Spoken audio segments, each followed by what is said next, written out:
여호수아 2장 1절 한 절입니다. 눈의 아들 여호수아가 시딤에서 두 사람을 정탐꾼으로 보내며 이르되 가서 그 땅과 여리고를 엿보라 하매 그들이 가서 라합이라 하는 기생의 집에 들어가 거기서 유숙하더니.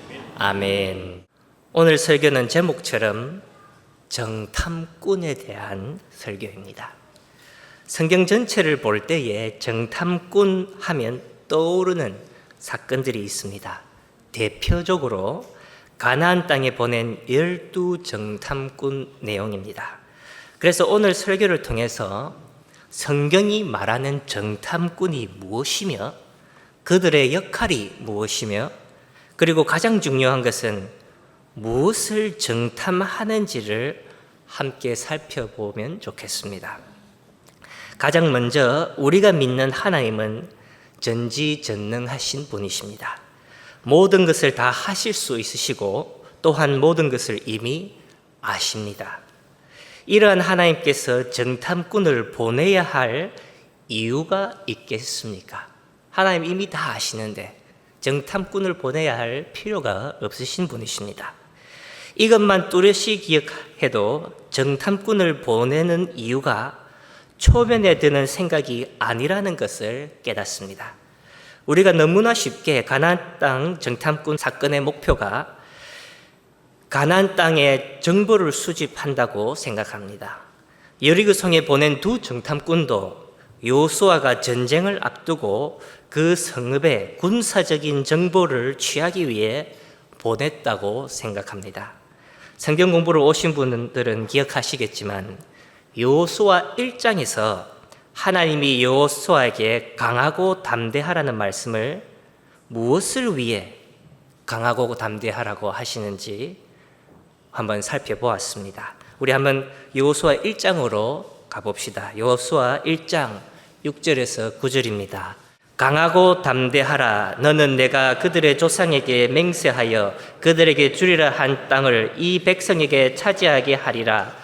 오직 강하고 극히 담대하라. 나의 종 모세가 내게 명령한 그 율법을 다 지켜 행하고 우로나 좌로나 치우치지 말라. 그리하면 어디로 가든지 형통하리니 이 율법책을 내 입에서 떠나지 말게 하며 주야로 그것을 묵상하여 그 안에 기록된 대로 다 지켜 행하라. 그리하면 내 길이 평탄하게 될 것이며 내가 형통하리라.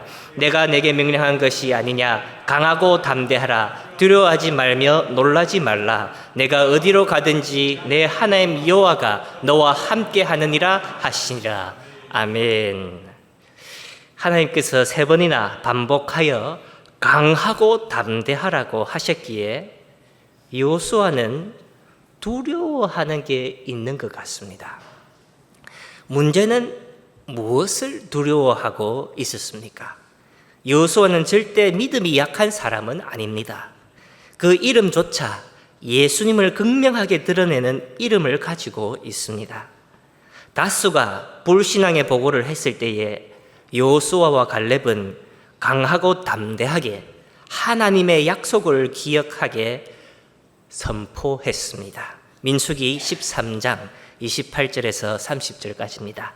그러나 그 땅 거주민은 강하고 성읍은 견고하고 심이 큰 뿐 아니라 거기서 아낙 자손을 보았으며 아멜렉인 남방 땅에 거주하고 헷인과 여부스인과 아모리인은 산지에 거주하고 가나인은 해변과 요다가에 거주하더라.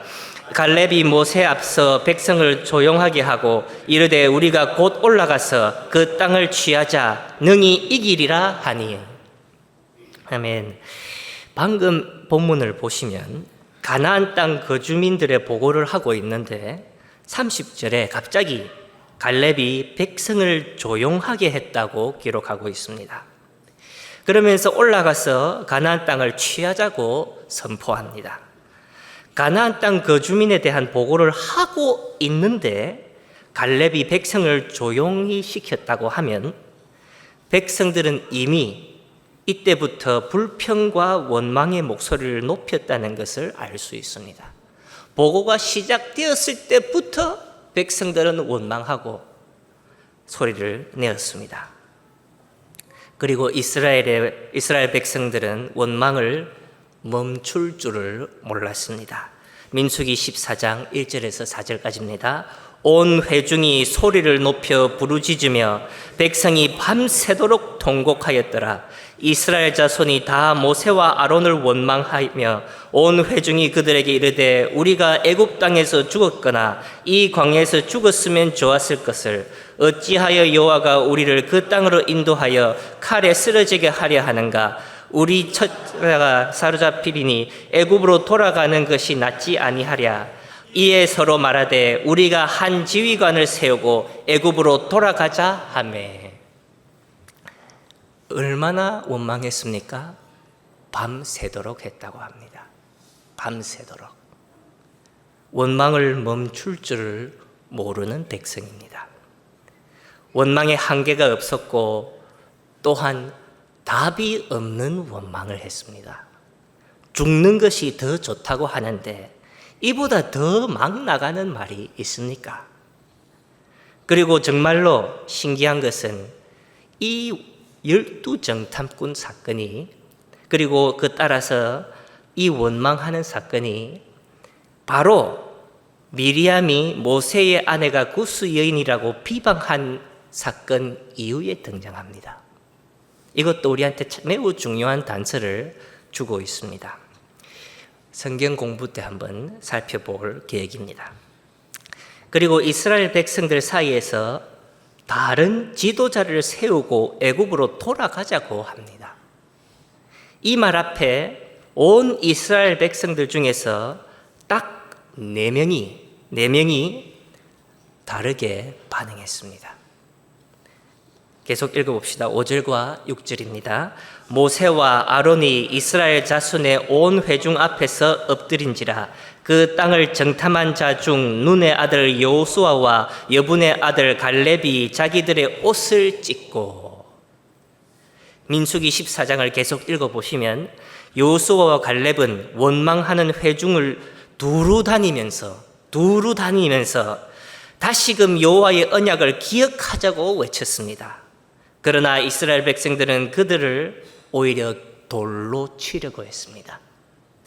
여호수아와 갈렙 그냥 아무 사람입니까? 12정탐꾼들이 어떠한 사람들입니까? 각 지파들의 수령들입니다. 그런데 백성들은 그런 직분에 있는 사람들을 치려고 했습니다. 모든 이스라엘 백성들이 밤새도록 원망하는데 딱 4명, 모세와 아론과 갈렙과 여호수아만이 하나님 편에 서 있는 겁니다. 하나님도 꽤 오래 참으신 것 같습니다.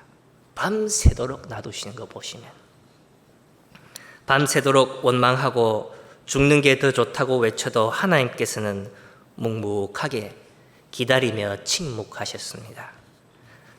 그러나 다른 지도자를 세우려고 하고 여호수아와 갈렙을 하나님의 말씀을 선포하는 자를 치려고 했을 때에 여호와 하나님의 영광이 임하여 심판을 선언하십니다.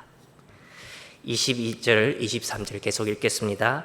내 영광과 애굽과 광야에서 행한 내 이적을 보고서도 이같이 10번이나 나를 시험하고 내 목소리를 청종하지 아니한 그 사람은 내가 그들의 조상들에게 맹세한 땅을 결단코 보지 못할 것이요 또 나를 멸시하는 사람은 한 사람도 그것을 보지 못하리라.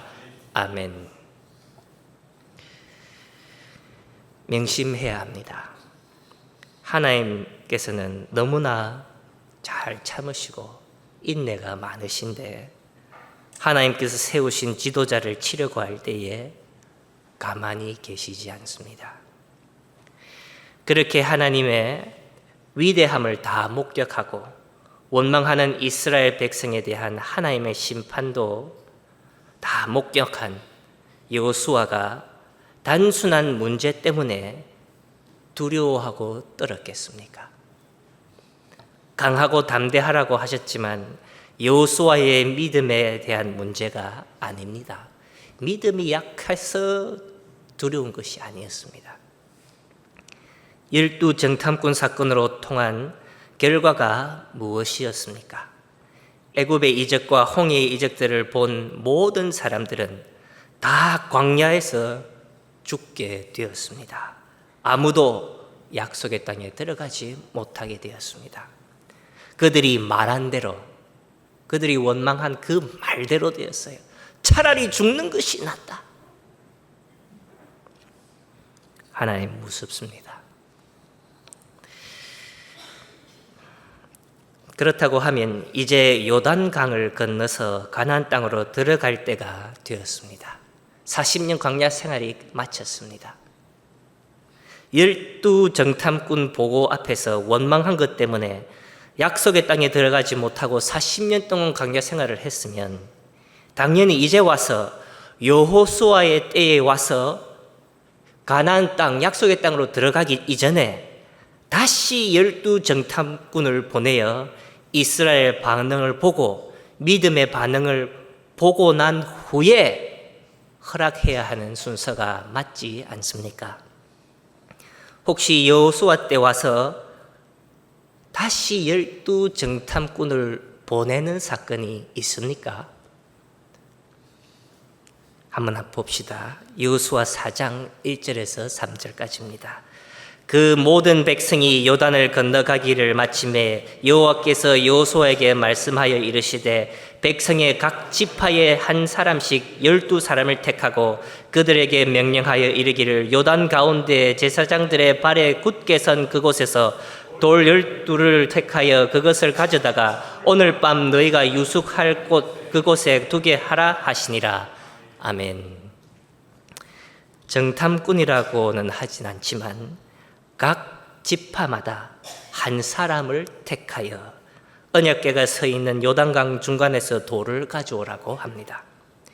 이 돌들이 길갈의 기념비가 됩니다. 길갈의 기념비에 대해서는 성경 공부 시간에 또 구체적으로 살펴보겠습니다. 하지만 12정탐꾼과 매우 밀접한 관계가 있습니다. 이 두 사건 중에 12정탐꾼 사건과 요단강 돌을 주워간 12대표자들의 사건 중간에 우리 본문에 등장하는 2명의 정탐꾼 사건이 있습니다.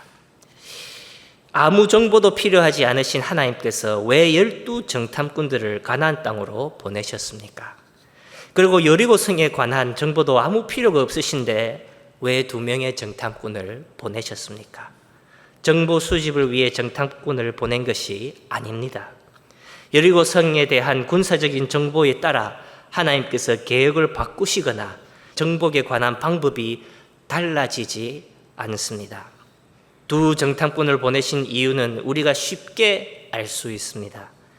하나님께서 그들을 보내신 이유는 누구를 만나기 위해서 보내셨습니까? 여리고성 전체가 다 가라앉았는데 그 중에 살아남은 사람이 있습니다. 하나님께서 그들을 보내신 이유는 라합을 찾기 위해서입니다. 믿는 사람을 찾아 살리기 위해서입니다. 정탐꾼은 믿는 사람을 찾고 살려주기 위해서 보내는 것입니다. 정탐꾼의 목표는 믿음을 찾는 것입니다. 12정탐꾼도 믿음을 확인하기 위해서 하나님께서 보내셨습니다. 누구의 믿음을 확인합니까? 가나안 거주민의 믿음을 확인합니까? 아닙니다. 12정탐꾼의 목표는 이스라엘 백성의 믿음을 확인하는 것이었습니다. 이것도 하나님께서 이스라엘의 믿음을 모르셔서 확인하려는 것이 아닙니다.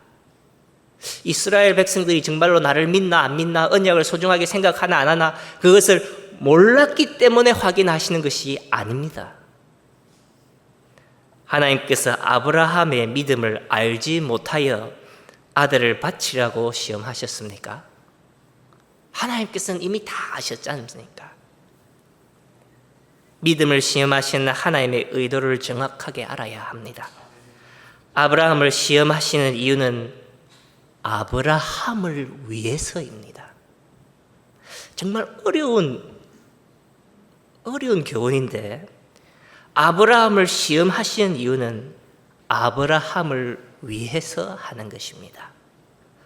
아브라함의 믿음을 더 굳건하게 하시는 것이고 아브라함에게 축복을 베풀며 그의 행적을 통해 결국엔 하나님과 예수 그리스도를 나타내시는 하나님의 방법이었습니다.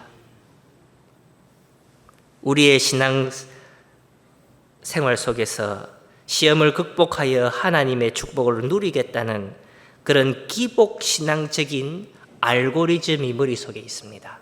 내가 순종을 잘하고 신앙생활을 잘하고 믿음을 잘 지키면 하나님께서 축복해 주실 것이다. 보상해 주실 것이다. 보상 심리가 있습니다. 그런데 성경은 그것을 가르치지 않습니다.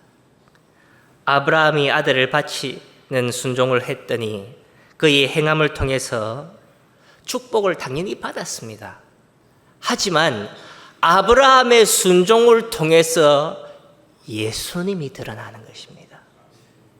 예수님이.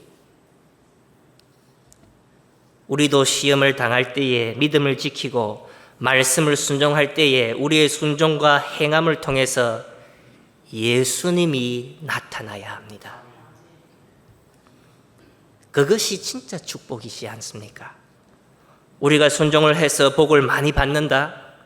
이것이 축복이 아니라 우리의 신앙생활을 통해서 예수님이 나타나시고 예수님의 향기를 품는 그 자체가 축복이라는 것입니다.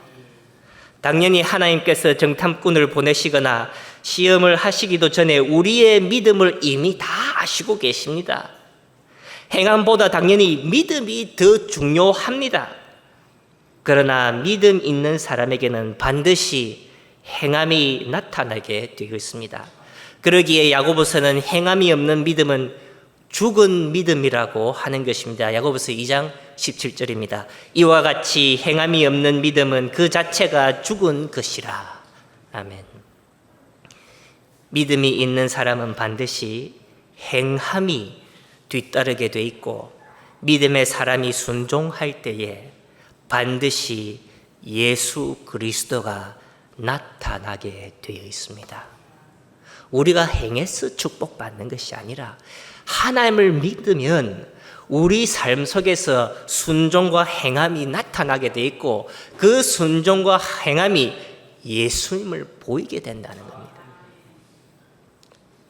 기복신앙이 아니라 예수님을 나타내는 것이 우리 신앙생활의 알고리즘이 되어야 합니다. 우리의 순종과 헌신과 수고와 노력과 행실을 통해서 어떠한 복을 누리고 어떠한 영광을 얻으며 어떠한 인정을 받거냐가 아니라 예수님이 나타나는가 안 나타나는가, 이것이 우리의 신앙의 기준이 되어야 합니다. 우리가 수고하고 희생하고 헌신해도 복이 없으니 손해라고 생각하는 사람은 없습니까? 아무리 손해가 크더라도 예수님이 나타나면 축복입니다. 그것이 축복입니다. 정탐꾼의 목표가 무엇입니까? 한마디로 예수님을 나타내는 것입니다. 정탐꾼을 통해 예수님에 대한 믿음이 나타나는 것이 목표입니다. 우리가 선교하여 많은 사람들에게 도움을 주고 우물을 파서 마을에 물을 공급해 주는 것 맞습니다. 매우 중요합니다.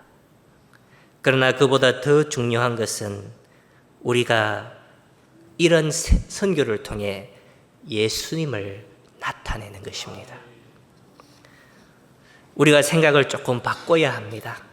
복음 전파를 해서 많은 사람들이 예수님을 믿으면 성공이고 예수님을 믿는 사람이 없으면 실패입니까? 아닙니다. 예수님을 나타내고 복음을 전파하는 그 자체가 하나님의 뜻대로 살고 있는 증거가 되고 성공이 됩니다. 하지만 우리가 하는 행동이 복음을 위한다고 하면서, 교회를 위한다고 하면서, 성도들을 위한다고 하면서 예수님을 가리우고 성도들의 믿음을 흔들고 교회에 대한 의심을 품게 하며 교회를 떠나가게 하는 그 모든 것은 어떠한 명분을 내세워도 하나님의 뜻이 아닙니다. 왜 우리 교회가 부흥이 안 됩니까? 고신교회 터세가 세서 그렇습니까?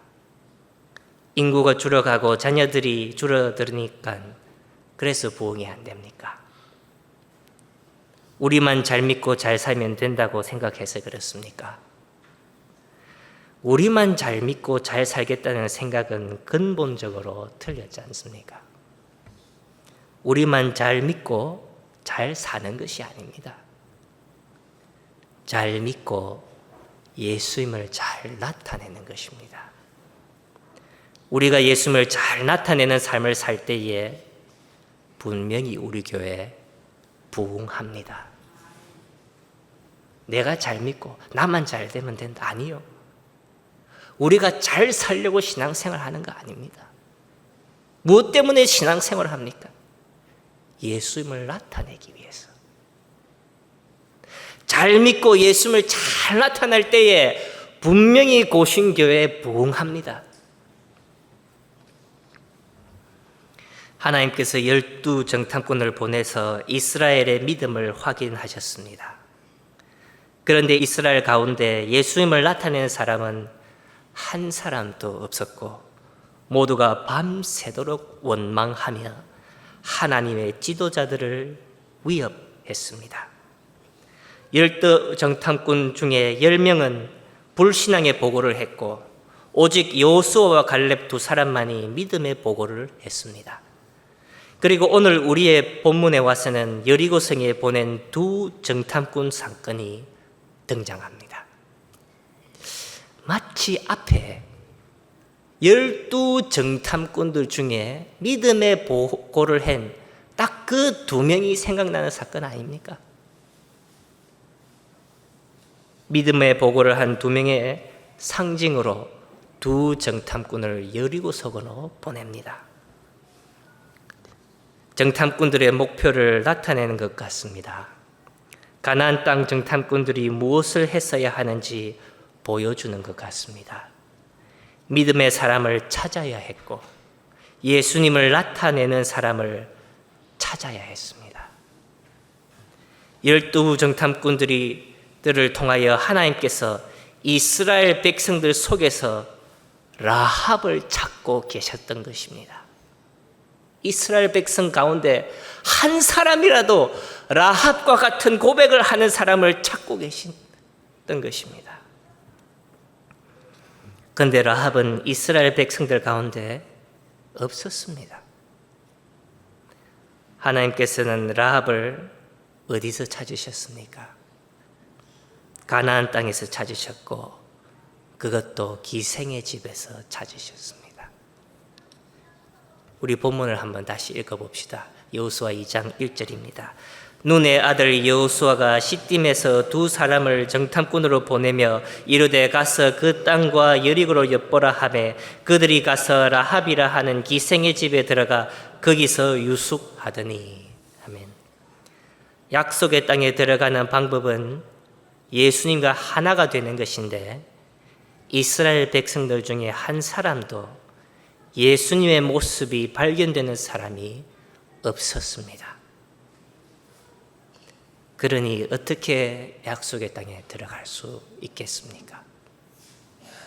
우리는 어떡합니까? 만약 하나님께서 정탐꾼을 보내어 우리의 믿음을 시험하신다고 한다면 우리는 과연 약속의 땅, 우리의 본향 천국에 들어갈 수 있겠습니까? 우리의 신앙생활 속에서 예수님이 나타나십니까? 우리 중에 라합이 있습니까? 우리 중에 라합이 있다. 나는 라합이다.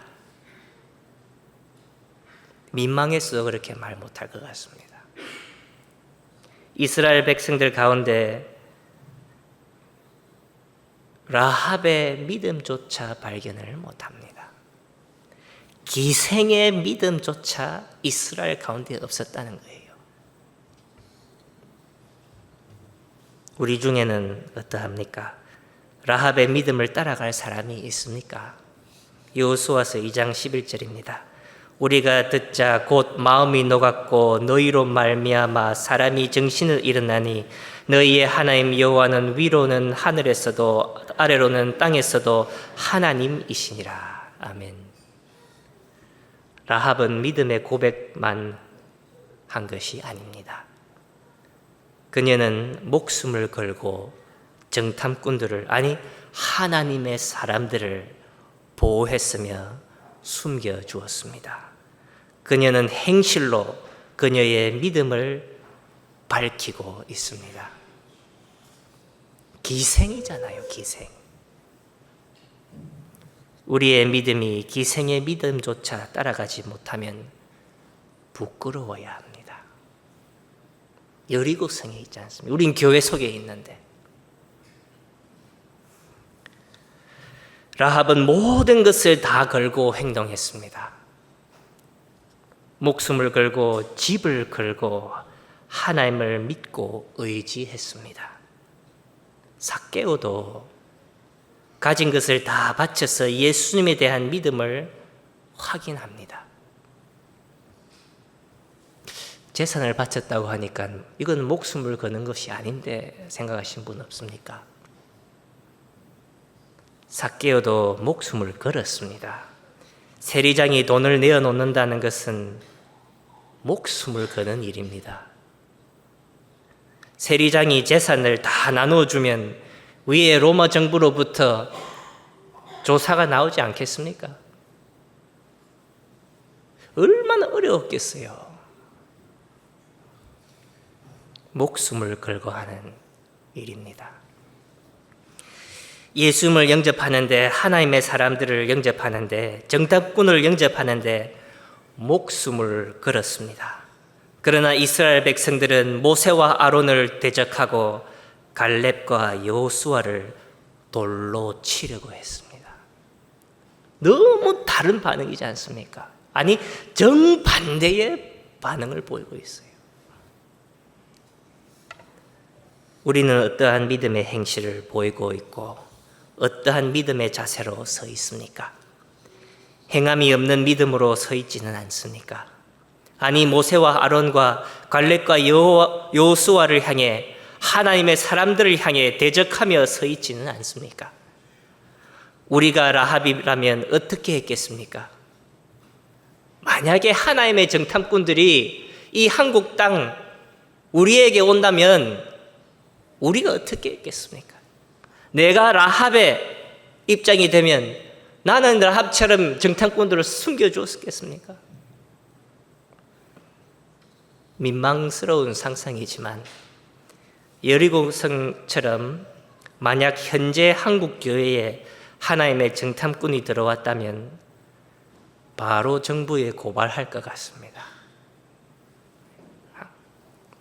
한국에서 살은 시간이 제일 단시간인데 필리핀에서 15년, 미국에서 10년, 한국에서 가장 짧게 살았어요. 그런데 한국 교회 문화가 보여주는 것이 목회자를 쫓아내고 성도들 사이에 분쟁을 일으키며 교인이 교인을 해치고 서로를 고발하는 문화가 보입니다. 우리에게 정탐꾼이 오면 우리 숨겨주겠습니까? 고발하겠습니까? 우리 고신교회는 안 그래야 합니다. 절대로 그런 일이 다시는 없어야 합니다. 우리 고신교회는 날마다 성령 하나님의 인도하심을 따라 내 자신을 내려놓고 십자가를 지고 예수님을 따라가며 하루하루 예수님을 더 나타내는 삶을 살기를 소망합니다.